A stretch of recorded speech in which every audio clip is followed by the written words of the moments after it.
ఈరోజు మన రెసిపీ జొన్నలతో ఉప్మా. జొన్నల్ని నైట్ అంతా నానబెట్టుకోవాలి. ఒక 10 అవర్స్ అయినా కూడా నానబెట్టుకోవాలి.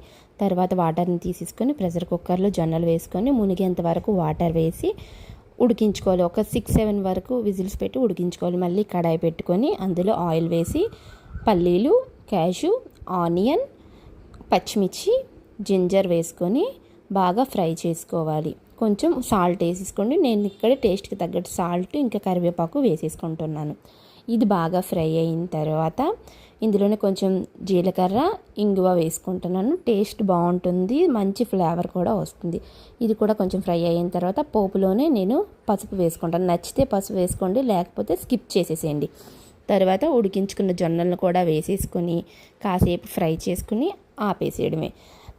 తినే ముందు కొంచెం లెమన్ పిండుకోండి, ఎక్కువగా వద్దు, కొంచెం పిండుకుంటే టేస్ట్ ఇంకా బాగుంటుంది. తప్పకుండా ట్రై చేయండి, ఎలా వచ్చిందో చెప్పండి.